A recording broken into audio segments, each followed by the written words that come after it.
Students, welcome to my channel God classes. तो आज के इस लेक्चर में हम कंटिन्यू कर रहे हैं सीक्वेंस इन सीरीज पार्ट 4। तो पार्ट थर्ड में हमने कुछ क्वेश्चंस करे थे जो ए एन वाले फार्मूले से रिलेटेड थे। एपी में जो फार्मूला ए एन का यूज हम करते हैं तो उसी से रिलेटेड हम क्वेश्चंस हमने करे थे डिफरेंट टाइप के। तो वो वीडियो अगर आपने नहीं देखी है तो ऊपर आई बटन में उसका लिंक आपको मिलेगा, वो वीडियो आप देख सकते हैं। और ए एन में ए एन कैसे निकालते हैं, ए कैसे निकालते हैं, एन कैसे निकालते हैं, डी कैसे निकालते हैं, हर तरह का क्वेश्चन आपको उस वीडियो के थ्रू मिलेगा और डेफिनेटली आप हर टाइप का क्वेश्चन एपी का वहाँ से कर पाएंगे। तो आज के इस लेक्चर में हम ज़्यादातर क्वेश्चंस लेंगे एस एन के, यानी सम ऑफ एन टर्म्स के। तो सम ऑफ एन टर्म्स का जो फार्मूला होता है वो फार्मूला क्या होता है, S N equals to N by two A plus N minus 1d। या फिर हम इसका एक दूसरा फार्मूला भी यूज कर सकते हैं, S N equals to N by two A plus A N.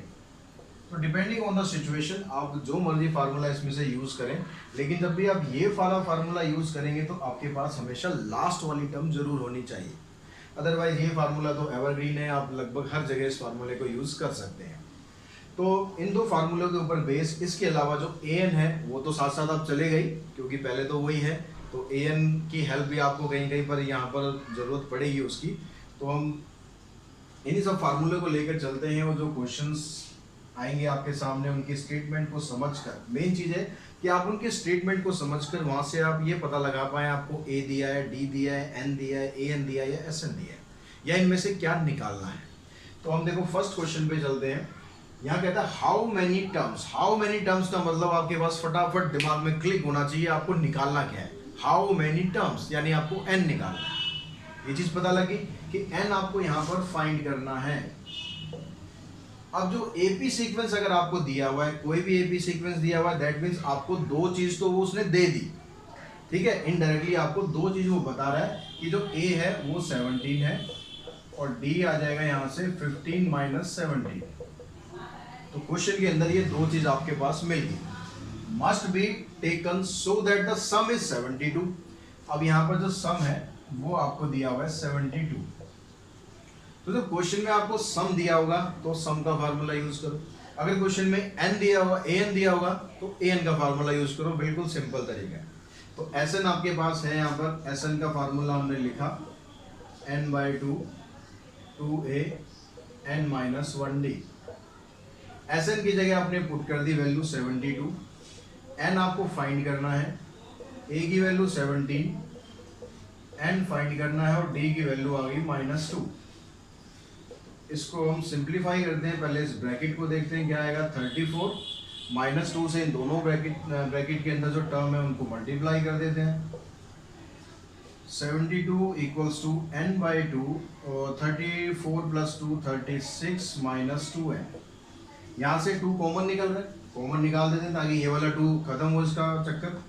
जो फ्रैक्शन वाली टर्म है जितना उनसे बचा जाए उतना बचना है, जहाँ मैंडेटरी हो फ्रैक्शन वहीं पर लेके चलना है, नहीं तो सॉल्व करो उसे फटाफट खत्म करो। अब यहाँ एन से इसको मल्टीप्लाई करते हैं, 72 equals to 18n minus N square. दोनों टर्म्स को क्या करते हैं, इस साइड ले आते हैं। तो आपके पास जो टर्म बन गई होगी N square minus 18 plus 72 equals to 0। अब ये क्या बन गया आपके पास, ये क्वाड्रेटिक इक्वेशंस बन गई। अब क्वाड्रेटिक इक्वेशन बन गई, इसको सॉल्व करने के लिए आप स्प्लिटिंग मिडिल टर्म यूज कर सकते हैं। उससे तो आप अच्छी तरह अवेयर होंगे कि स्प्लिटिंग मिडिल टर्म क्या करना है कि मल्टीप्लाई करने पर 72 आ जाए और प्लस माइनस करने पर 18 आ जाए। तो ऐसे आपके पास कौन कौन से दो नंबर हो सकते हैं। तो 72 के अगर फैक्टर आप देखेंगे भाई 36 और 2 लेंगे तो 72 तो आ जाएगा लेकिन 18 नहीं आ रहा। उसके बाद अगर आप थोड़ा और आगे चलेंगे 32 के बाद आगे मतलब 4 से आप करते हो, 4 से करने पर चला जाएगा कितने पर, ये 18 पर। तो 4 और 18 इन दोनों का भी आप सम करेंगे तो 18 तो वहाँ भी नहीं आएगा। और आगे चलते हैं भाई 6 से चलते हैं, 6 इंटू में 12, 6 इंटू 12 करेंगे तो मल्टीप्लाई तो 72 आ गया और सम करेंगे तो 18 भी आ रहा है। तो यानी दो फैक्टर आपको मिल गए, कौन कौन से, 6 और 12। तो यहाँ पर आपके पास आया कि N square minus 6n minus 2n plus 72। N आपने कॉमन निकाला, n माइनस 6 माइनस 2 कॉमन निकाल दिया। ये चीज़ें तो सिंपल आपको आती होंगी I hope. n minus 6 n minus two equals to 0। तो n की वैल्यू देखो 6 आ गई और n की वैल्यू 2 आ गई। दोनों के दोनों नंबर यहाँ पर पॉजिटिव नंबर आ रहे हैं, तो n की जब भी आप वैल्यू निकालेंगे तो पॉजिटिव वैल्यू आनी चाहिए, इंटीजर्स में आनी चाहिए, क्योंकि n का मतलब होता है नंबर ऑफ टर्म्स। जब भी आप नंबर ऑफ टर्म्स निकालेंगे किसी भी चीज में तो हमेशा क्या होगा, या तो 1 होगा या 2 होगा या 3 होगा। भाई फ्रैक्शन में तो हो नहीं सकता ना, माइनस में भी नहीं हो सकता। तो अब यहाँ पर दो वैल्यू आ रही है और ये दोनों वैल्यू पॉसिबल है। तो इसी के लिए इसने क्वेश्चन में आपको दिया है एक्सप्लेन द डबल आंसर। तो इसका मतलब क्या हुआ कि जो n की वैल्यू 2 है, मतलब सेकंड 2 टर्म है इसके अंदर या फिर 6 टर्म है, लेकिन सम दोनों सिचुएशन में क्या आ रहा है, 72 आ रहा है। इसका मतलब ये हुआ कि जो थर्ड टर्म है, sum of from third term to sixth term are 0। यानी जो तीसरी टर्म है, तीसरी टर्म से लेकर छठी टर्म तक की जो टर्म्स आएंगी उनका सम क्या होगा, 0 होगा। यानी S2 के लिए अगर हम n की वैल्यू 2 लेते हैं तो इसका मतलब क्या है कि भाई दो टर्म है, उन दो टर्म का सम कितना है, आपको 72 दिया हुआ है। और ये कह रहा है कि अगर n की वैल्यू आप 6 लेते हो तो जो 6 टर्म है उनका सम भी 72 दिया हुआ है। यही मतलब है ना क्वेश्चन का। अब यहाँ पर क्योंकि दोनों का सम सेम आ रहा है, इसका मतलब क्या हुआ, जो S2 के बाद जो टर्म्स आ रही हैं A3, A4, A5 और A6, इन सब का अगर आप सम करेंगे तो क्या आएगा, 0 आएगा। क्योंकि 0 को अगर आप 72 में ऐड करोगे तो भी सम पर कोई फर्क नहीं पड़ेगा। समझ में आ रहा है डबल आंसर आपको कैसे एक्सप्लेन करना है। जो भी टर्म यहाँ पर आएगी आपके पास, n की वैल्यू जो भी आएंगी, जैसे n की वैल्यू 2 आ गई तो उससे अगली टर्म से लेकर एंड तक जितने भी नंबर आएंगे उन सबका सम क्या होगा, 0 के बराबर होगा। तो बच्चों इसके बाद जो नेक्स्ट क्वेश्चन है, नेक्स्ट क्वेश्चन में क्या आता है, in an AP if the 12th term is -13। क्या बोल रहा है, जो 12th टर्म है वो -13 है। तो 12th टर्म का मतलब हो गया A12, ये आपको दिया हुआ है -13। And the sum of first 4 terms, जो पहली 4 टर्म है उनका सम दिया हुआ है 24। Sum of first 4 term is 24। What is the sum of first 10 term. तो पहली जो 10 टर्म्स होंगी इसका सम आपको फाइंड करना है।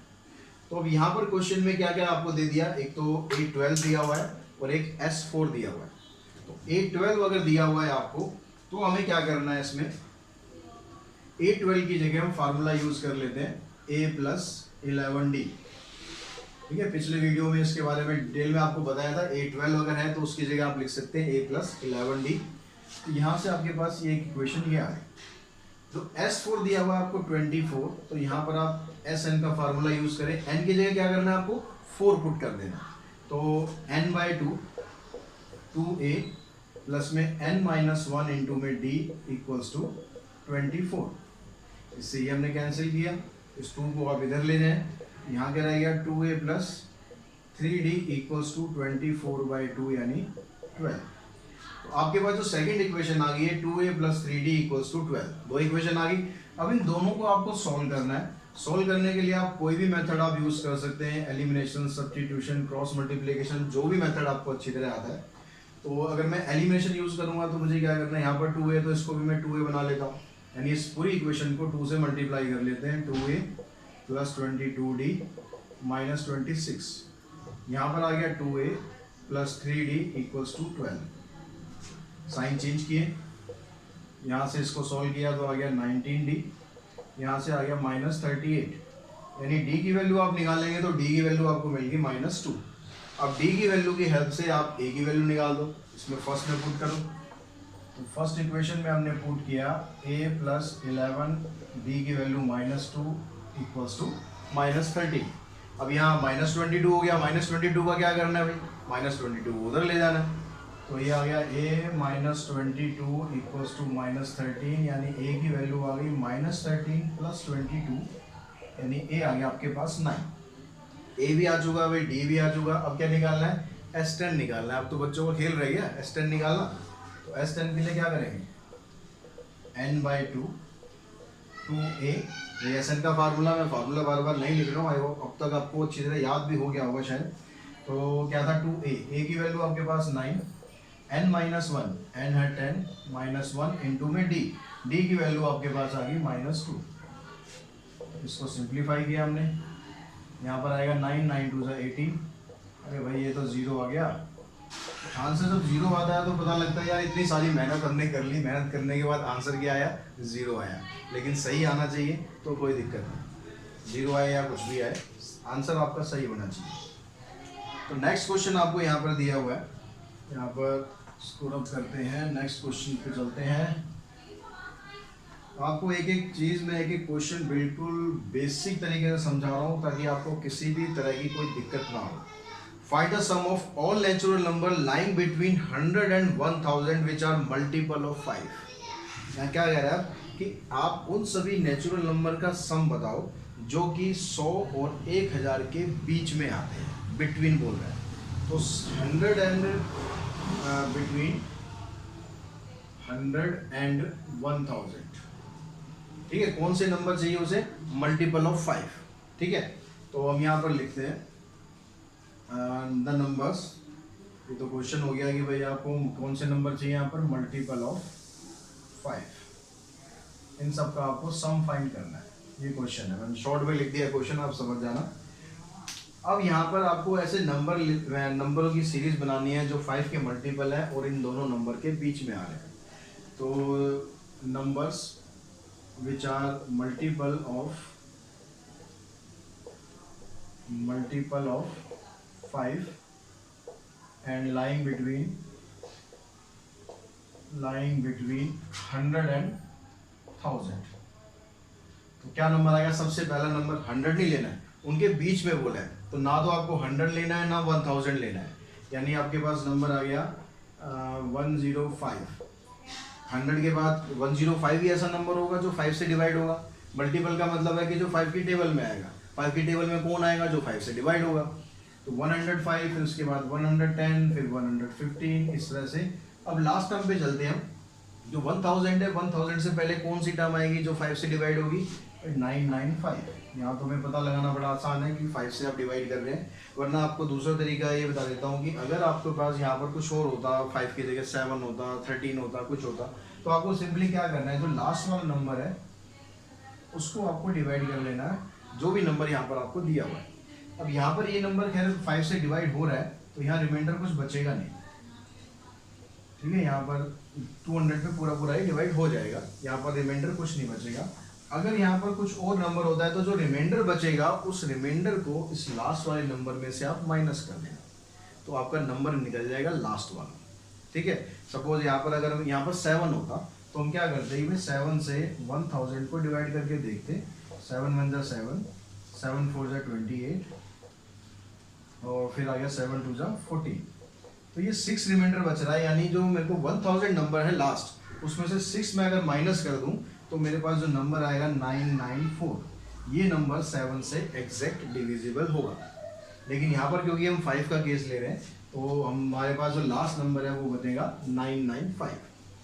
अब यहाँ पर आपके पास A आ गया 105, D आ गया आपके पास 5, और जो 995 है ये क्या बन गया आपका AN बन गया, लास्ट टर्म बन गई। अब आपको क्या करना है, SN फाइंड करना है। SN फाइंड करने के लिए पहले आपको N तो चाहिए, आप दोनों में से कोई भी फार्मूला लगाओ, तो उसके लिए आपको N तो चाहिए ही चाहिए। N के लिए आपको क्या दिया हुआ है, यहाँ पर AN दिया हुआ है, तो आपको AN का फार्मूला यूज करना है। तो AN आ गया 995, A प्लस में N माइनस 1 इंटू में D, D की वैल्यू होगी 5। इस 105 को इधर लाके माइनस कर देते हैं पहले, 995 माइनस 105, माइनस किया 0, 9 माइनस 0 9 8। ये 5 यहाँ पर मल्टीप्लाई हो रहा है, इसको इस साइड लाएंगे तो कहाँ आ जाएगा, डिवाइड में आ जाएगा। 5 से इसको कैंसिल करते हैं, डिवाइड करते हैं, मतलब 5 1 जा 5, 3 बचा 39 हो गया, 5 7 जा 35, 5 8 जा 40। ये जो -1 है इसको आप इधर शिफ्ट कर दो, तो n की वैल्यू आ गई 179, यानी इसके अंदर टोटल 179 टर्म्स हो गई।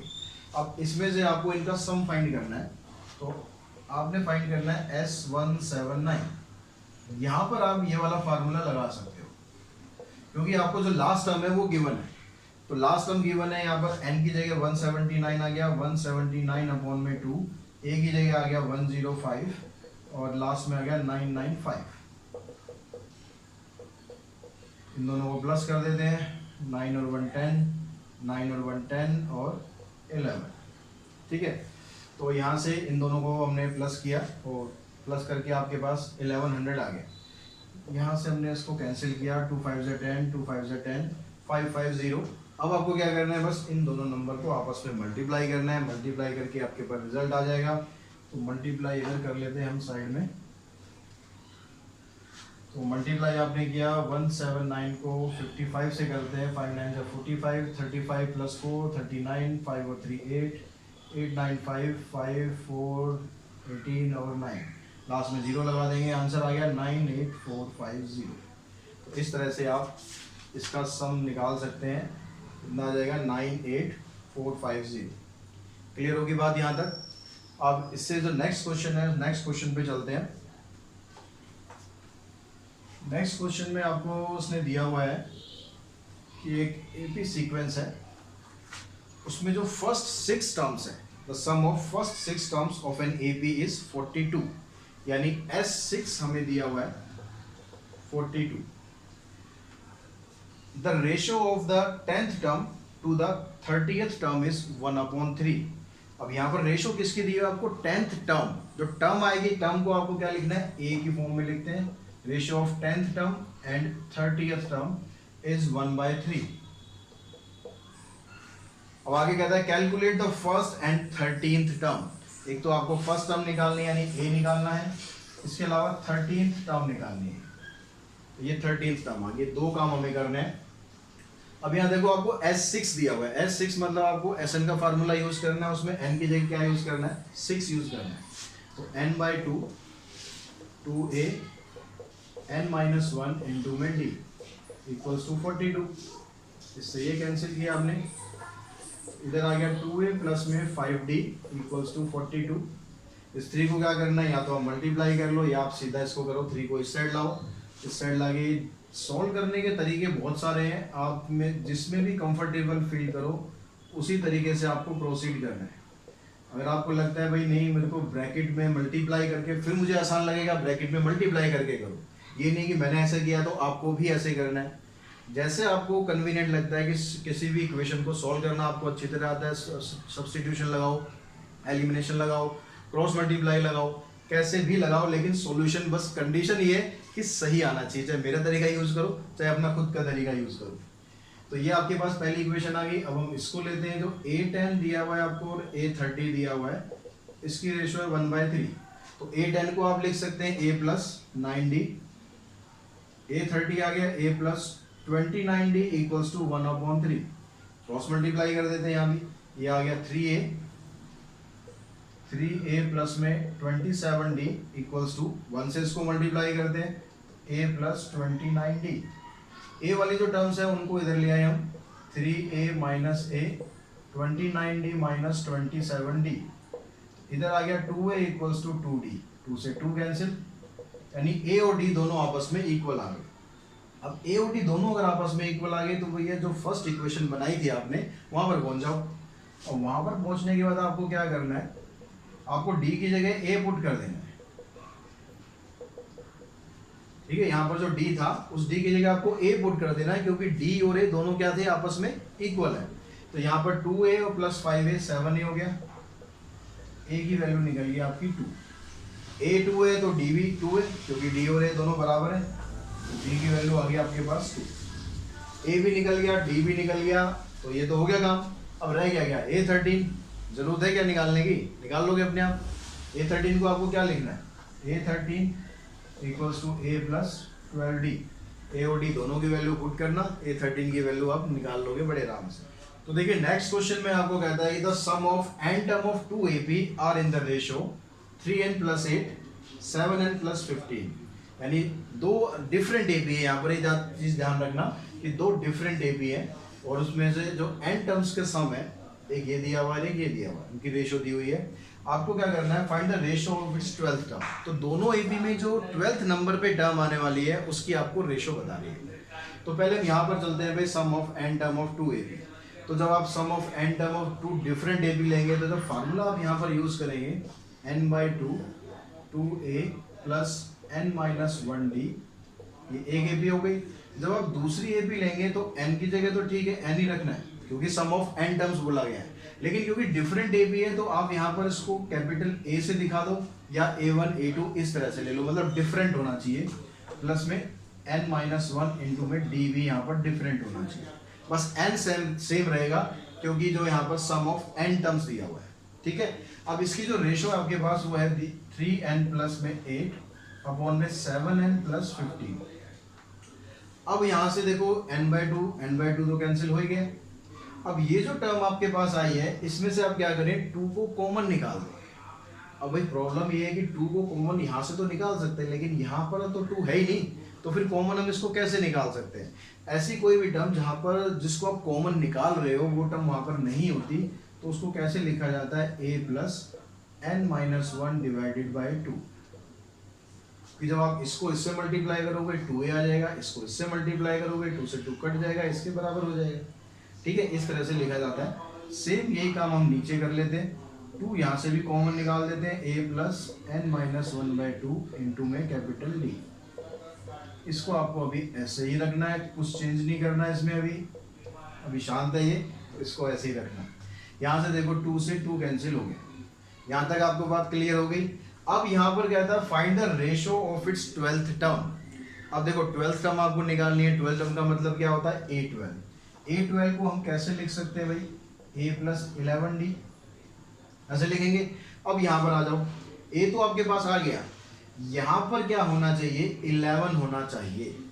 तो हम क्या करते हैं, इसकी जगह 11 पुट करके n की वैल्यू यहाँ से फाइंड करते हैं कि n क्या होना चाहिए।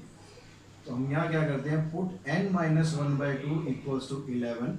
इसको आप सिंप्लीफाई करेंगे तो आ जाएगा n-1 इक्वल्स टू 22, यानी n की वैल्यू क्या आ गई, 23। अभी जो n की वैल्यू निकाली है उसको आपको यहीं पर ही पुट कर देना है। अब यहीं पर पुट करेंगे तो क्या बनेगा, a प्लस 23-1/2 इंटू में d divided by a plus 23-1, 23 है यहाँ पर, डिवाइडेड बाय 2 इंटू में कैपिटल D। अब क्योंकि ये इक्वेशन है, इधर भी है इधर भी है, n यहाँ भी है, तो आपको ये नहीं करना, कोई भेदभाव नहीं करना कि n आपको यहाँ पुट करना है, n आपको यहाँ भी पुट करना है। ठीक है, पार्शियलिटी बिल्कुल नहीं करनी। तो यहाँ पर 3 इंटू में n प्लस में 8, 7 इंटू में n प्लस में 50। अब यहाँ पर देखो सॉल्व करोगे तो 23-1/2 11 ही आना है, क्योंकि हमने पुट ही हिसाब से किया था कि 11 आए वहाँ पर। तो ये बन गया आपके पास a प्लस 11d और नीचे बन गया a प्लस 11d। यहाँ पर इसको मैंने मल्टीप्लाई किया, 3 3 9, 3 2 6 प्लस 8, इसको इससे मल्टीप्लाई किया, 7 3 21, 7 2 14 प्लस 2 16 प्लस में 15। आंसर क्या आएगा, 77। नीचे क्या आ जाएगा यहाँ पर, 5 1 6 7 176। अगर ये किसी से कटता है तो ये काट लो, नहीं कटता तो कोई बात नहीं। 11 से देखो कट रहा है क्या, 11 से कट जाएगा, 11 7 77, 11 1 11, 11 6 66। तो आपकी जो रेशो आ गई वो आ गई 7/16। किसकी रेशो आई है, ratio of its 12th term. तो 12th term of first AP and 12th term of second AP, 12th term of second AP, इसकी रेशो आ गई 7/16। या आप रेशो में दिखाएंगे तो ऐसे दिखाएंगे 7/16। क्लियर होगी बात यहाँ तक। अब इससे नेक्स्ट क्वेश्चन पे चलते हैं। बड़ा इंटरेस्टिंग सा क्वेश्चन है और उस क्वेश्चन में कुछ बेसिक्स की आपको जरूरत पड़ेगी, जो मैंने अपने ऑलरेडी जो बेसिक वाला वीडियो था, सेकंड वीडियो था, उसमें आपको डिटेल में वो बताया था। अब यहाँ कहता है find the 3 numbers in AP whose sum is 21 and the product is 315। 3 number है एपी के, find the 3 number in AP whose sum is 21 and their product is 315।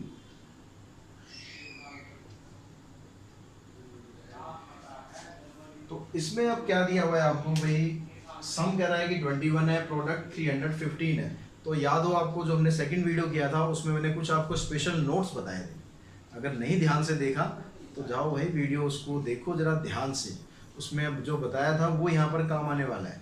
अगर आपको 3 नंबर एपी में दिए हुए हैं जिनका सम दिया हुआ है, तो उसमें आपको AP को कैसे लेना है, तो let terms of AP be A minus D A and A plus D. ठीक है, इस तरह से सम लिया जाता है अगर आपको 3 टर्म्स का सम दिया हो। अब ये क्यों लेते हैं, क्योंकि जब आप इनका सम करेंगे A minus D A plus D equals to 21, तो D से D कैंसिल हो जाएगा, आपके पास A की वैल्यू बड़े प्यार से निकल जाएगी 7। उसके बाद आप यूज करेंगे जो प्रोडक्ट आपको दिया हुआ है 315। प्रोडक्ट का मतलब हो गया A माइनस डी इंटू में A plus D equals to 315। A की वैल्यू 7 आ गई, 7 माइनस डी इंटू में 7 प्लस डी इक्वल्स टू 315। अब इसको आपको सॉल्व करना है। इसको सॉल्व करने के लिए अगर ये जो 7 जो बीच में आ रहा है इसको यहाँ से निकाल दो, इसको यहाँ से निकाल के कहाँ ले जाओ, इसके नीचे ले जाओ। ठीक है, रह गया आपके पास 7 माइनस डी और 7 प्लस डी। इसमें आपने आइडेंटिटी यूज कर लेनी है A minus B A plus B की, तो यहाँ पर आ जाएगा A का स्क्वायर माइनस B का स्क्वायर, और ये 7 जो है यहाँ से हट के इधर आ गया, क्योंकि तीनों मल्टीप्लिकेशन में थे तो आप लेके जा सकते हो। तो यहाँ 7 से आपने इसको डिवाइड किया, 7 4 जा 28, 7 5 जा 35। अब 49 को भी उधर ले जाओ, तो ये आ गया 45 माइनस 49।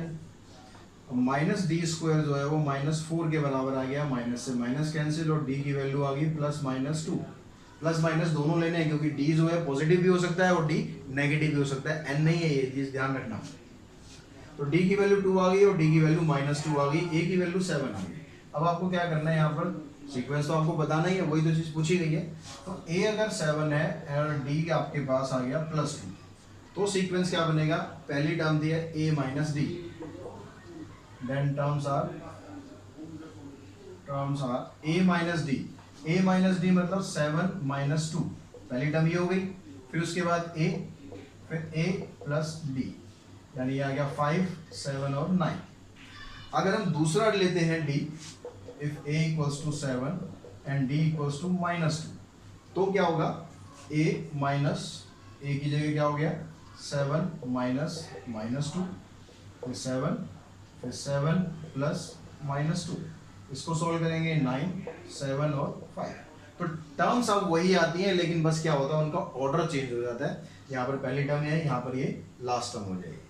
अब इसी तरह के क्वेश्चंस में कुछ और कंडीशन भी आपको दे सकते हैं। अब कहता था sum of 3 consecutive numbers in an AP is 24, sum दे दिया 24 and sum of their square is 194।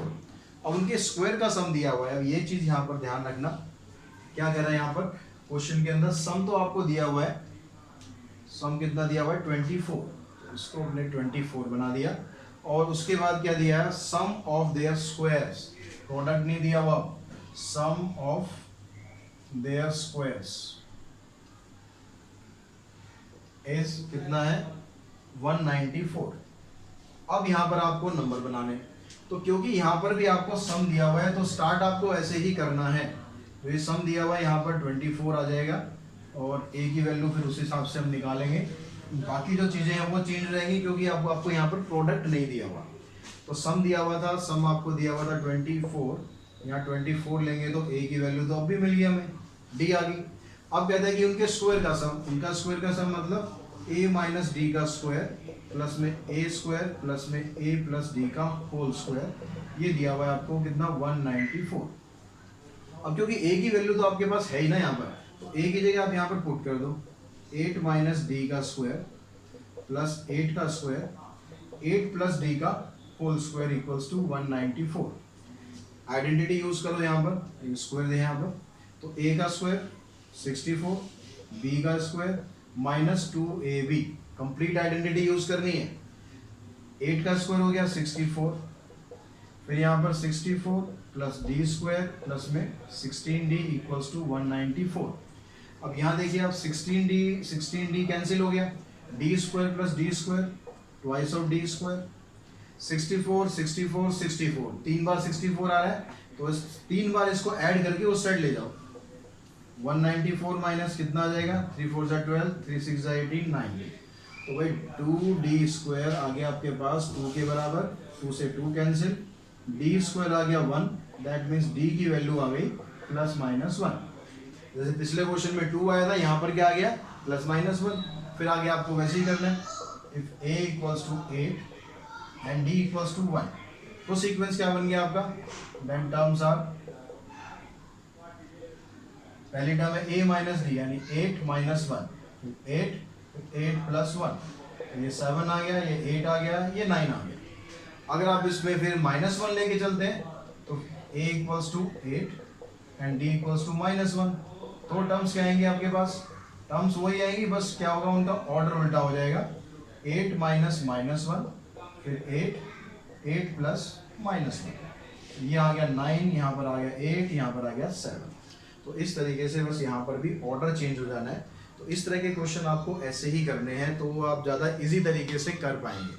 अब देखो सम का जो टॉपिक है वो इतना वास्ट है कि इस एक लेक्चर में हम सम के और क्वेश्चंस अभी नहीं कर पाएंगे, वीडियो बहुत लंबा हो जाएगा, आप लोग कहीं बोर ना हो जाए। तो उसको हम क्या करते हैं कि नेक्स्ट वीडियो में कंडक्ट करते हैं जो बाकी के क्वेश्चंस हैं, तो सम के लिए एक पार्ट और हम बनाएंगे, उसके अंदर बाकी क्वेश्चंस के कंप्लीट करते हैं। आज की वीडियो में हम यहीं पर ही ख़त्म करते हैं, लेकिन एक चीज़ आप ध्यान रखें, वीडियो अगर आपको पसंद आ रही है, मेरी जो अप्लाइड मैथमेटिक्स की सीरीज़ है वो पसंद आ रही है, तो डेफिनेटली आप वीडियो को ज़रूर लाइक करें, शेयर करें, अपने दोस्तों को ज़रूर बताएं, और साथ ही चैनल को सब्सक्राइब करना ना भूलें और बेल आइकन को भी प्रेस करके रखें। तो आज के वीडियो में इतना ही। Thanks to all of you.